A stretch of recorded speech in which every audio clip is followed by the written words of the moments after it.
yang saya lakukan hanya sebagian kecil daripada itu kayak gitu.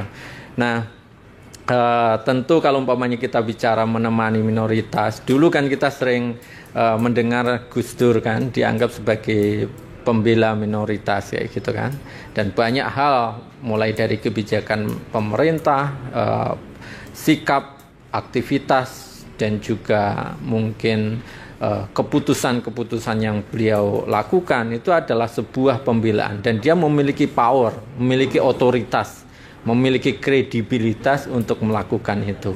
Nah, kalau umpamanya buku ini itu levelnya jauh di bawah daripada itu. Jadi kalau umpamanya bisa dikatakan bahwa seorang peneliti itu kan tugasnya melakukan penelitian, kadangkala menjadi being native kalau dalam istilah, mungkin kalau umpamanya di buku nanti ada beberapa bagian di dalamnya, di bagian belakang itu tentang bagaimana sebetulnya sikap menemani minoritas itu dilakukan. Di antaranya adalah dengan being native, terus menjadi seperti bagian daripada kelompok minoritas itu, hidup bersama mereka, dan kemudian menyampaikan apa yang mereka sampaikan kepada kita kayak gitu ya. Banyak hal yang mereka sampaikan tetapi tidak diterima oleh masyarakat luar. Ya, salah satunya misalnya ketika Ahmadiyah menyebutkan kitab suci kita itu adalah Al-Qur'an. Orang susah sekali sih menjelaskan, menerima pernyataan ini kayak gitu. Sepertinya kita berbohong dengan pernyataan itu. Mereka bilang kitab suci kita tazkirah kayak gitu. Padahal kita tidak memiliki kitab suci itu. Nah, kita tugas peneliti itu hanya menemani, semisal itu, kadang-kala mendengarkan dan sebagainya. Maksud menemani diantaranya adalah semisal itu. Jadi kita mendengarkan, menyampaikan dan sebagainya kayak gitu. Dan menemani itu yang kedua ya. Yang pertama tadi seperti Kiai Husain Muhammad, yang kedua itu makna dalam arti akademik menemani itu lebih sebagai sebuah anthropological friendship kayak gitu ya. Menjadi teman secara antropologis, menjadi teman secara sosial dari mereka kayak gitu, dan kemudian menyampaikan yang kadang-kala mungkin dianggap sebagai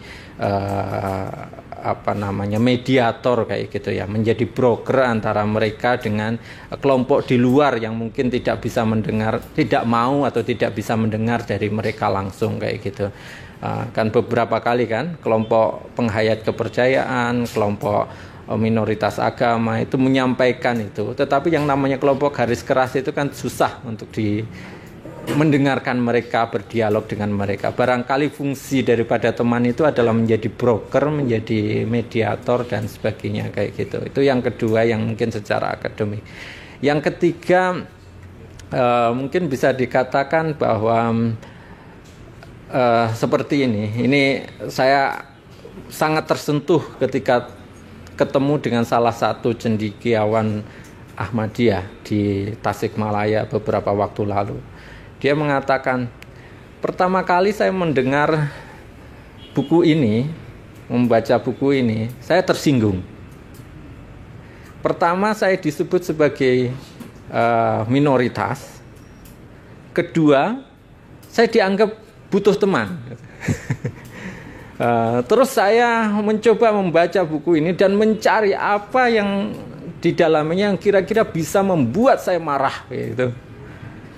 Membuat saya emosi dan katakanlah menyerang kayak gitulah.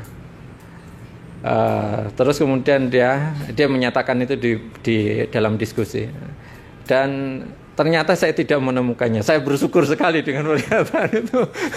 Karena kalau umpamanya dia menyatakan saya marah kayak gitu, saya tidak berhasil menemani, ini malah menjadi musuh kayak gitu. Jadi itu menemani itu paling tidak bisa diterima oleh orang yang ditemani dan juga diterima oleh orang yang lain yang di luar daripada kelompok itu. Jadi itu yang secara psikologis kita menjadi teman itu artinya sejauh mana kita itu diterima oleh mereka dan juga didengar oleh orang yang ada di luar. Dan itu faktor yang ketiga ini menjadi sangat penting. Faktor pertama lebih teologis, agama, seperti Kiai Husain Muhammad. Yang kedua itu akademis. Yang ketiga itu lebih psikologis. Apa yang bisa membuat saya memiliki justifikasi untuk menyebutkan ini menemani. Dan kemudian dia melanjutkan bahwa dengan menggunakan judul ini, dan ini juga disampaikan oleh Martin Sinaga, pendeta Martin Sinaga di dalam salah satu diskusi dengan saya yang kemudian saya tulis di dalam pengantar buku ini. Mengapa kita perlu menyebut sekedar menemani?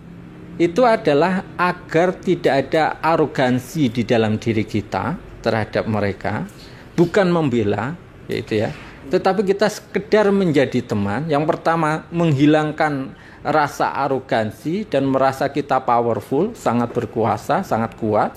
Dan yang kedua adalah agar kelompok minoritas itu juga memiliki tanggung jawab terhadap nasibnya, kayak gitu. Agar mereka juga berjuang, agar mereka juga melakukan sesuatu kayak gitu untuk kalau umpamanya mengalami diskriminasi, untuk melawan daripada diskriminasi tersebut. Jadi yang dilakukan oleh orang luar itu, semisal kalau umpamanya di dalam kedokteran kan, kita itu penyembuhan yang paling efektif itu adalah dengan menghidupkan elemen-elemen pengobatan yang ada di dalam diri kita sendiri, bukan dengan obat yang ada dari luar. Nah, itulah fungsi teman itu adalah sebetulnya untuk menghidupkan elemen-elemen yang membuat kita, unsur di dalam tubuh kita itu membunuh penyakit yang mungkin sedang menggejala di dalam tubuh kita. Fungsi kita kepada minoritas itu agar mereka itu menjadi bergerak, karena mereka sendiri pada akhirnya itu yang bisa membuat nasib mereka menjadi lebih baik, atau kemudian menjawab secara langsung terhadap berbagai kritik terhadap yang dilontarkan terhadap mereka. Jadi itu beberapa alasan kenapa kita sebut sebagai menemani minoritas. Ada alasan teologis, ada alasan akademis, ada alasan psikologis, dan juga alasan yang mungkin yang sifatnya etis kayak gitu ya. Alasan etis karena kita menghindarkan diri untuk bersikap, ya kita kemarin kan melihat ya aksi bela Islam, aksi bela ini kan sepertinya mereka membela dan satu-satunya pembela dan sebagainya. Nah, itu yang diantaranya menghindari itu. Ada alasan etis bahwa sebetulnya yang dilakukan, yang saya lakukan, yang kita lakukan itu sekedar menjadi teman, gitu ya. Dan kata pembelaan itu sebuah kata yang agak arogan, gitulah menurut saya itu ya. Jadi itu adalah beberapa alasan untuk yang pertama menggunakan kata menemani minoritas gitu. Nah, saya ingin kemudian sekilas ya menyebutkan tentang dua hal, tentang mengapa kita perlu melakukan sikap ini, kenapa kita perlu melakukan berteman, dan juga kadangkala ya sebetulnya tidak berpihak, tetapi menyampaikan apa yang kita lihat, kita saksikan, kita dengarkan dari kelompok ini.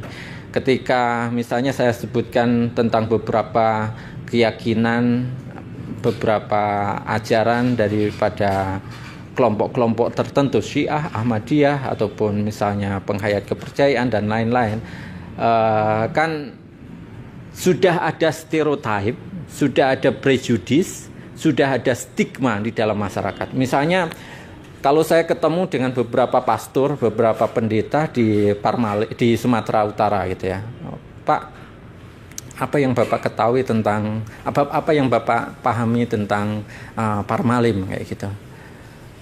Beberapa orang itu menyebutkan ke saya misalnya, mereka itu kan orang-orang kafir kayak gitu. Ini pentingnya kita melihat kata kafir seperti yang terjadi pada Kombes dan Munas NU di Kota Banjar beberapa waktu yang lalu kan. Makna kafir pada sebagian orang, terutama non-muslim, itu maknanya itu sangat negatif. Kata kafir itu adalah sama dengan heathen kalau dalam bahasa Inggris. Jadi dia itu adalah mengacu kepada mereka yang uncivilized, yang mereka yang tidak beradab, mereka yang belum memiliki agama, mereka yang para penyembah hantu, penyembah roh-roh, penyembah pohon-pohon dan sebagainya, mereka yang dianggap memakan darah, pemakan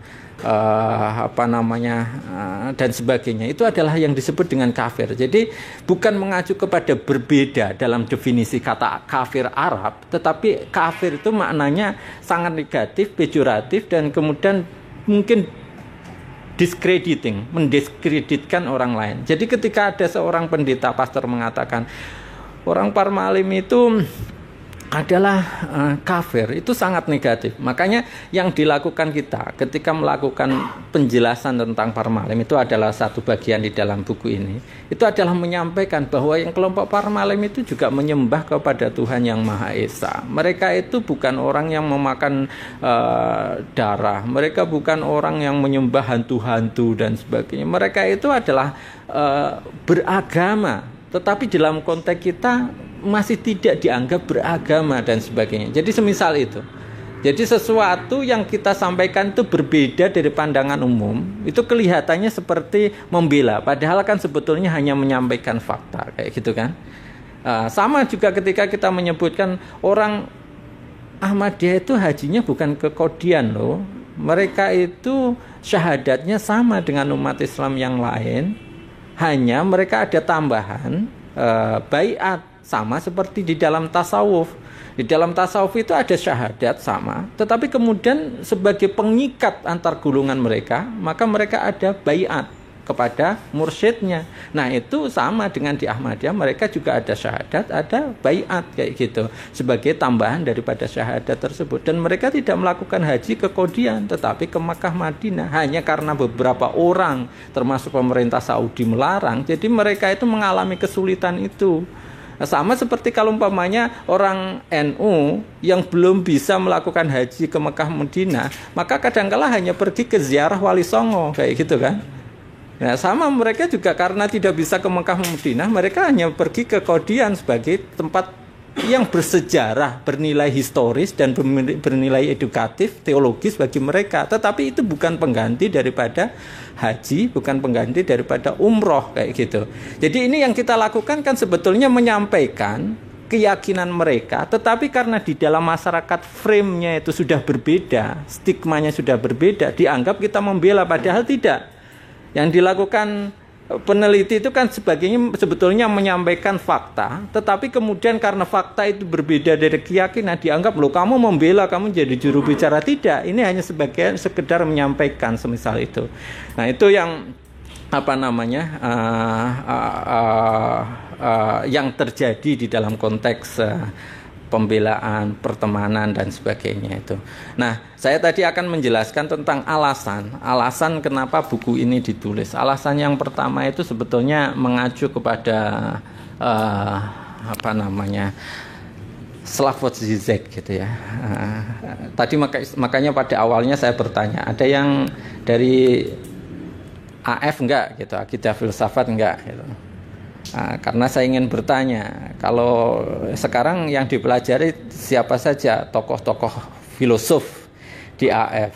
Waktu zaman saya dulu kan kita masih belajar tentang, ya sampai meskipun dari Plato, Socrates, Aristoteles, kita juga belajar tentang Immanuel Kant, kita belajar tentang Derrida dan sebagainya kan gitu kan. Kemudian belajar tentang Heidegger dan sebagainya, sedikit kita kenal nama-nama, tidak mengetahui isinya kayak gitu kan. Kalau kita belajar filsafat sekarang itu kan tidak cukup dengan itu. Nah, kita harus belajar filsafat itu dari A sampai Z.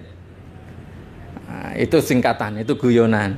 Yang filsafat A itu adalah Giorgio Agamben. Ya, itu filosof yang masih hidup dan menjadi referensi sekarang. Dan yang kedua adalah Z, Slavoj Zizek kayak gitu kan.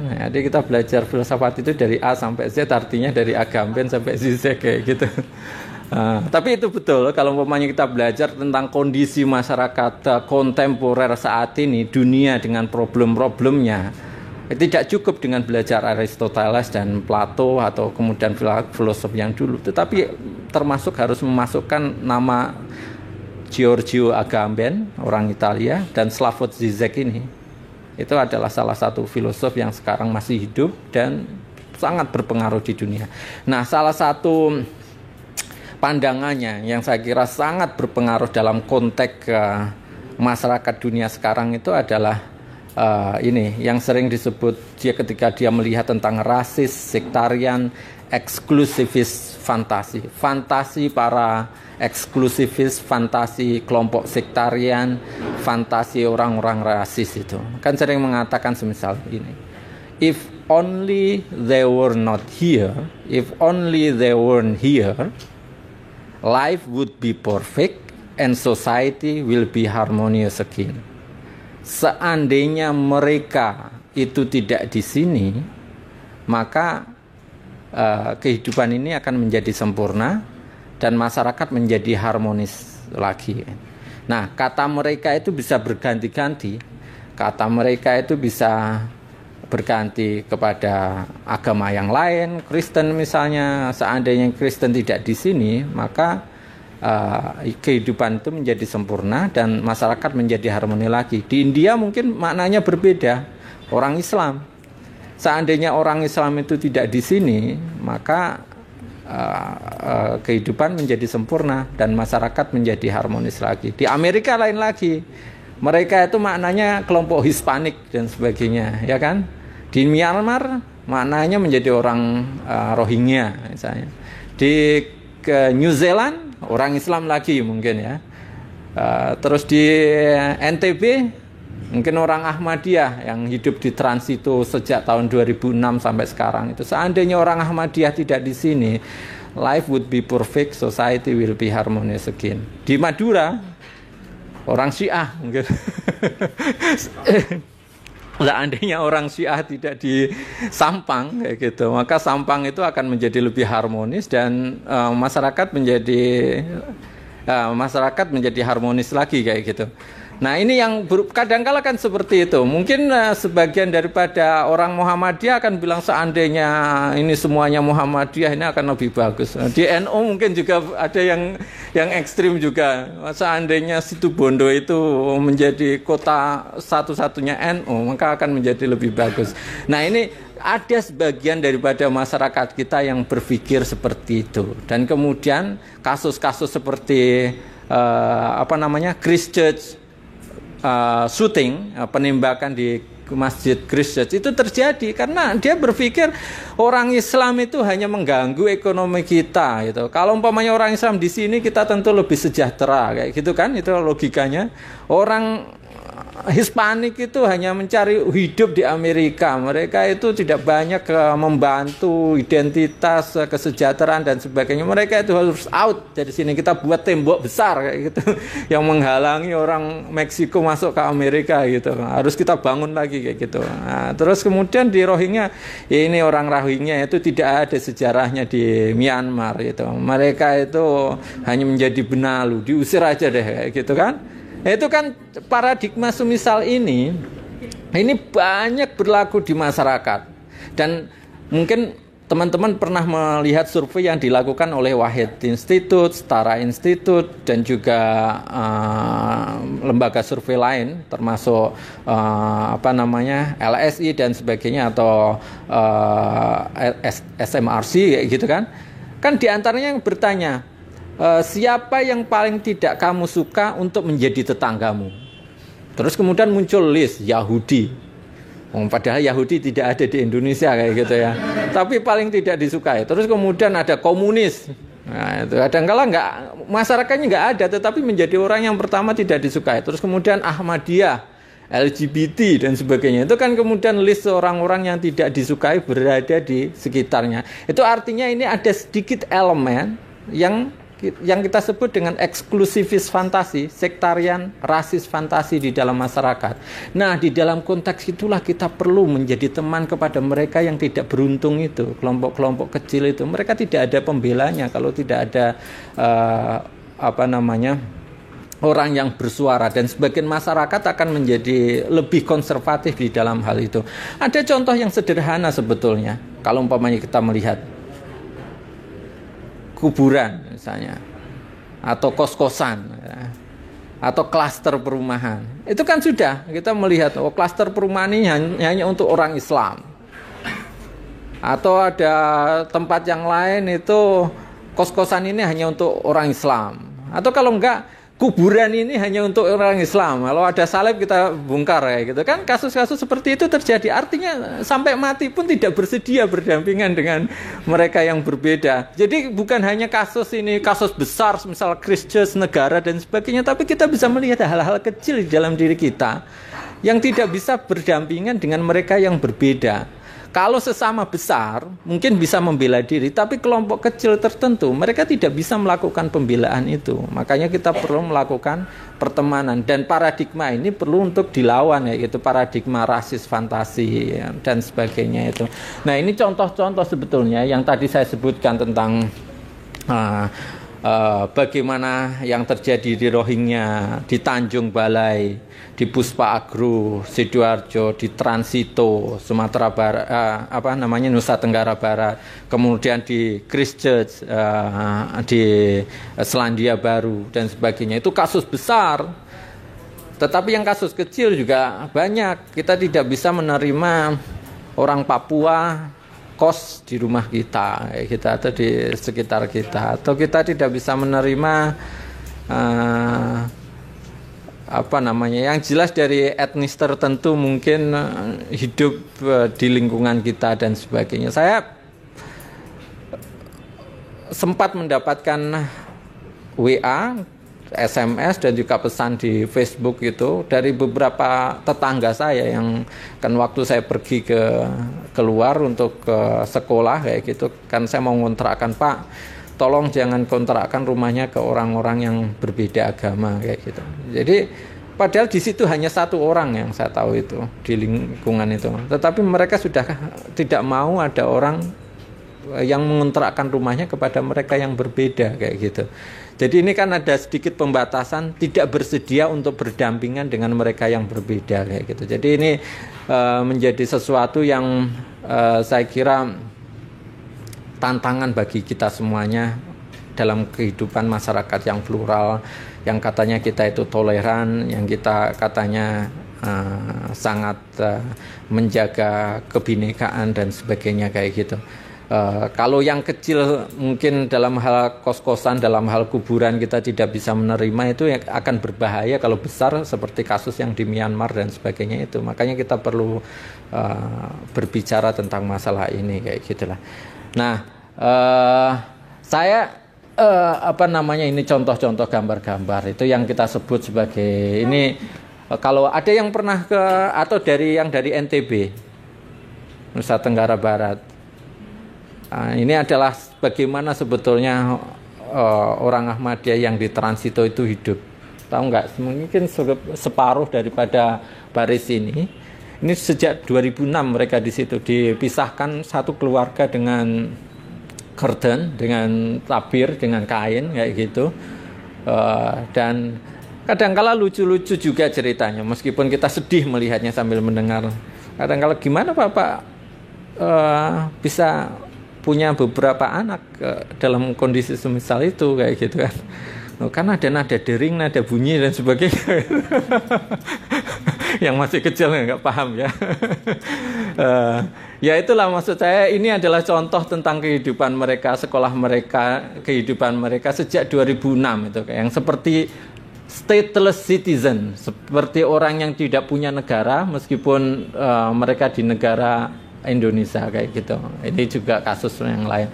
Ini orang Ahmadiyah yang di Puspa Agro sejak tahun 2012 sampai 2019 masih berada di sana kayak gitu ya. Dan itu di depan kita. Maksud saya ini PR yang belum selesai dalam masyarakat kita. Ini yang terjadi di Tanjung Balai. Patung Buddha harus diturunkan dari atas karena orang merasa ini menyinggung perasaan mayoritas sebagian orang Islam yang ada di daerah itu, karena semisal kalau lihat patung, lihat film tentang Brazil itu ada patung Jesus Redeemer, The Redeemer yang besar, atau patung Liberty di New York dan sebagainya. Itu ini menjadi simbol yang ada di Tanjung Balai. Nah, terus kemudian ini yang tadi saya ceritakan, orang tersinggung dengan hanya jemuran yang seperti salib harus dipotong itu. Ini jadi kita itu ada sebagian kita sudah merasa irritated, marah gitu, yang melihat sedikit ada kelihatan seperti salib di tengah kita dan sebagainya, dianggap itu sebagai sebuah simbol keagamaan itu. Jadi sebetulnya definisi daripada minoritas itu, ini yang kalau umpamanya kita bicara tentang minoritas itu kalau umpamanya kita di dalam konteks Amerika dan tidak ada adjektif atau keterangan dan sebagainya, maknanya itu sebetulnya African American, ya, kepada orang-orang hitam yang dulu diperbudak di sana. Itu awalnya, ya, kata minoritas itu mengacu kepada kelompok itu. Terus kemudian sekarang minoritas itu menjadi banyak sekali maknanya itu, termasuk kepada kelompok difabel, kelompok LGBT, kelompok masyarakat adat dan sebagainya. Bahkan mungkin perempuan, meskipun mereka itu mayoritas, tetapi mereka itu sering disebut minoritas, majority but minority, kayak gitu. Kenapa? Karena definisi minoritas itu sebetulnya bukan statistik, gitu ya, bukan angka, tetapi mereka yang mengalami disadvantages in society, mereka yang mengalami ketidakberuntungan di dalam masyarakat, gitu ya. Kalau umpamanya bicara tentang minoritas di Afrika Selatan, itu bukan kulit putih, tapi kulit hitam, yang dalam konteks apartheid mereka mendapatkan diskriminasi. Dari segi jumlah mereka itu banyak, tetapi mereka itu adalah yang mengalami ketidakberuntungan di dalam masyarakat, kayak gitu.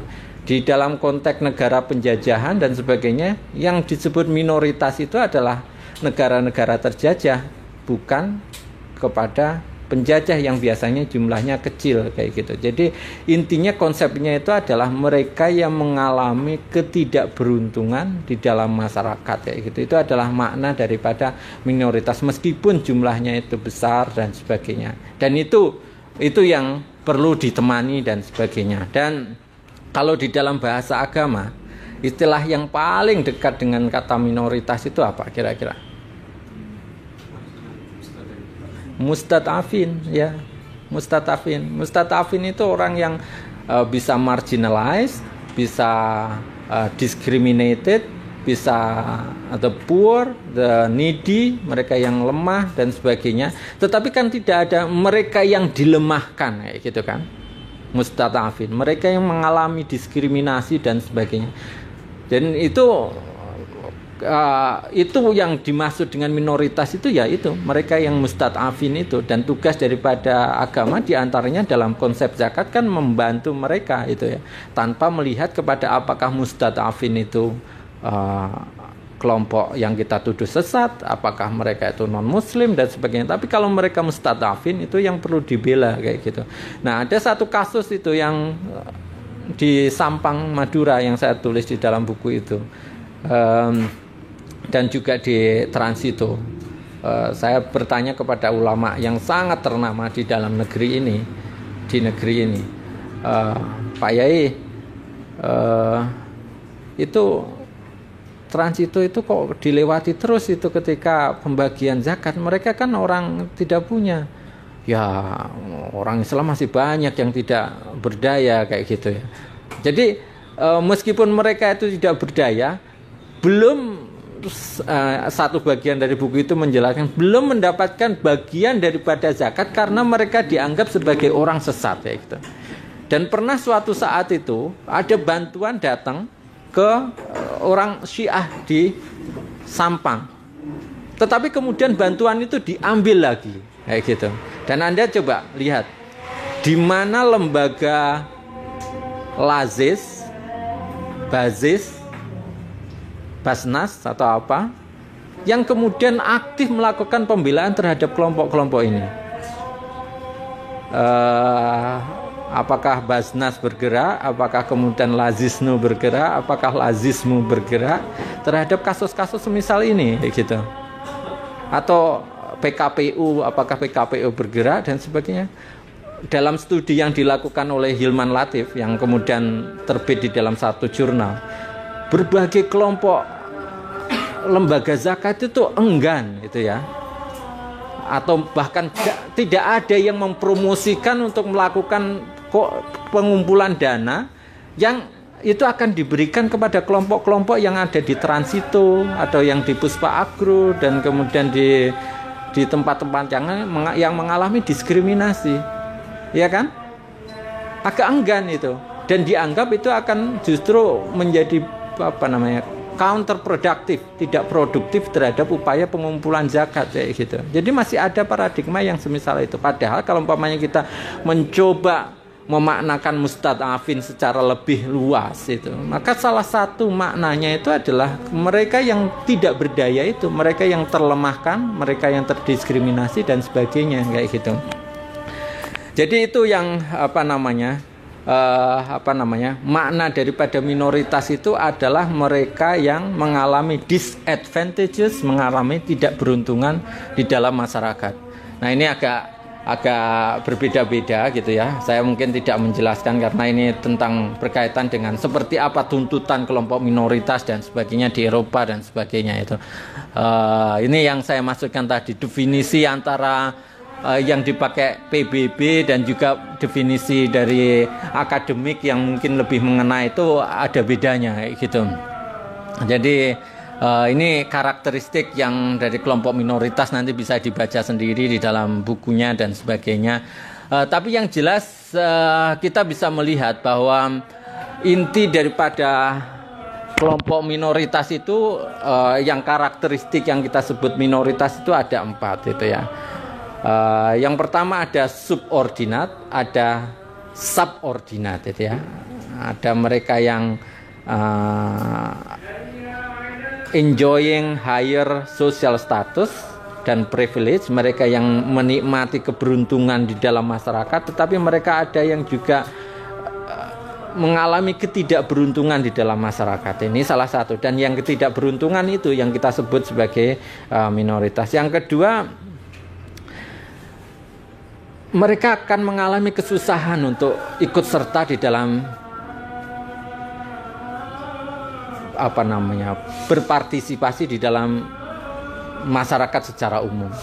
Misalnya kalau dulu waktu BPU PKI dan PPKI itu yang namanya kelompok semisal Syiah, Ahmadiyah dan sebagainya sudah ada, tetapi mereka tidak boleh masuk di dalam kelompok itu. Atau mungkin sekarang mereka juga tidak bisa masuk di dalam MUI dan sebagainya, kayak gitu ya.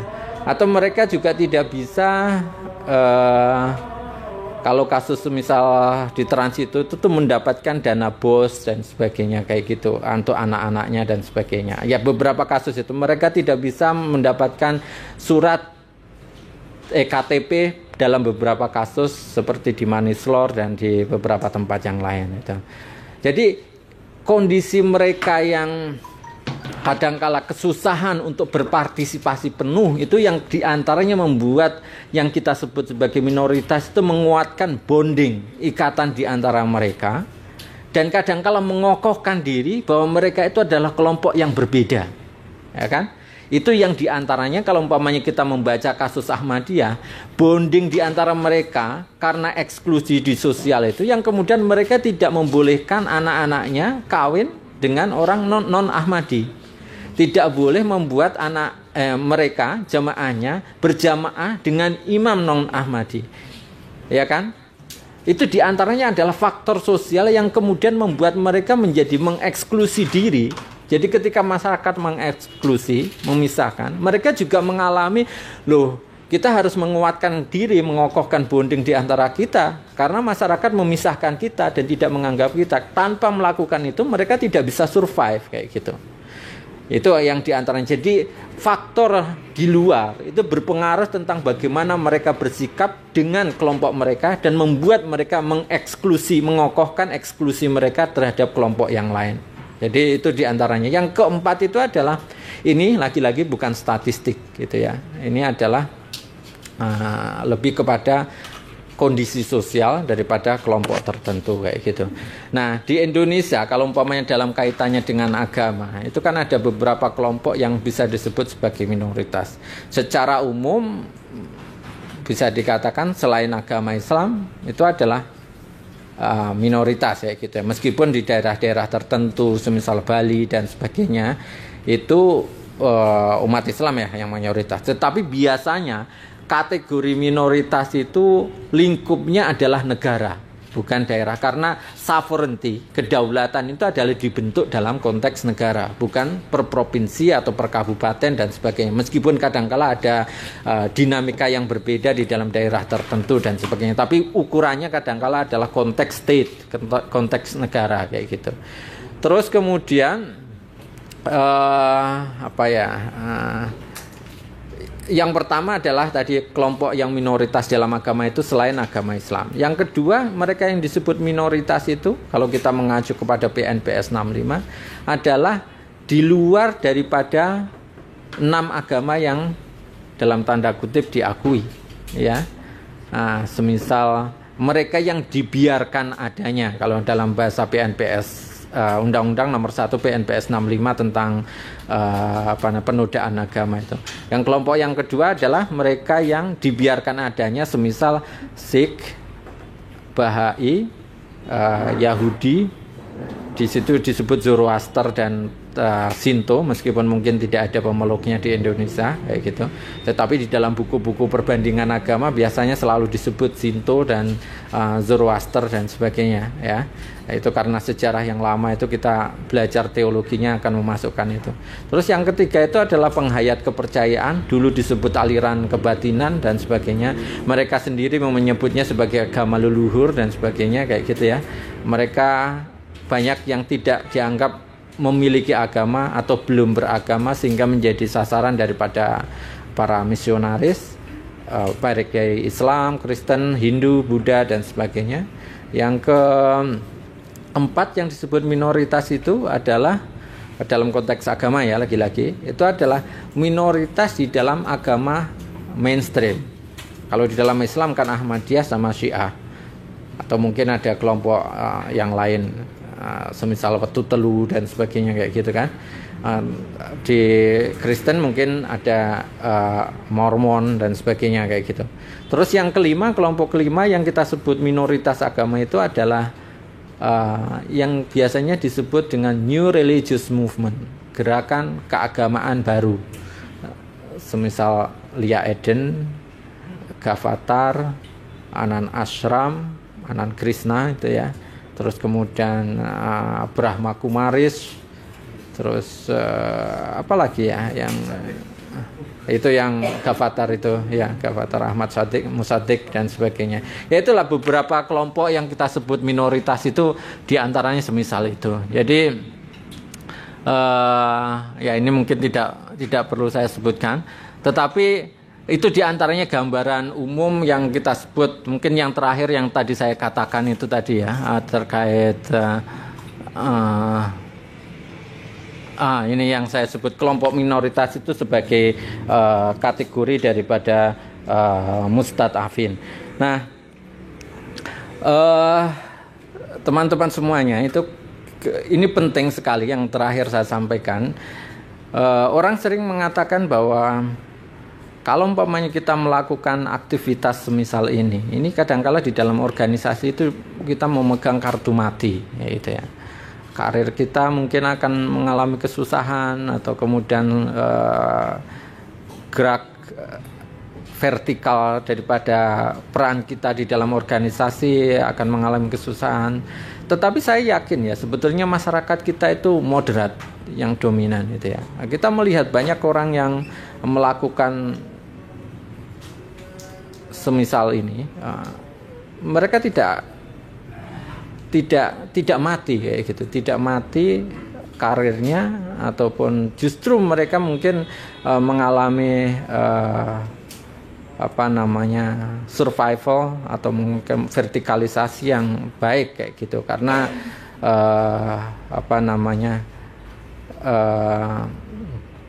karena sebetulnya mayoritas daripada masyarakat kita itu adalah, yang saya katakan tadi itu adalah toleran kayak gitu. Tetapi ketika ada orang yang menyuarakan, mereka itu akan senang dan merasa itu merefleksikan daripada keinginannya. Tetapi ketika tidak ada yang menyuarakan, maka mereka akan menjadi takut untuk mengekspresikan, dan kemudian terbawa kepada pandangan umum yang memandang dengan stigma negatif terhadap kelompok-kelompok tersebut kayak gitu.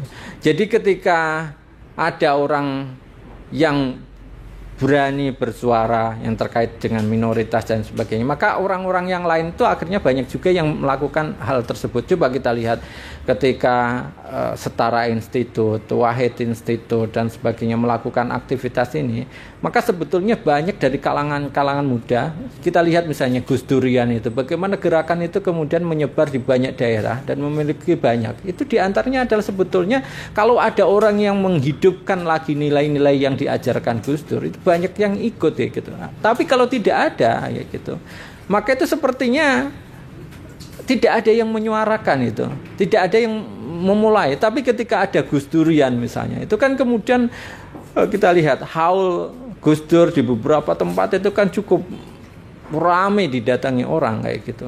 Dan itu adalah salah satu bukti bahwa ini sebetulnya nilai yang banyak dipegang oleh masyarakat kita. Hanya perlu orang yang bersuara untuk menyatakan hal tersebut kayak gitu.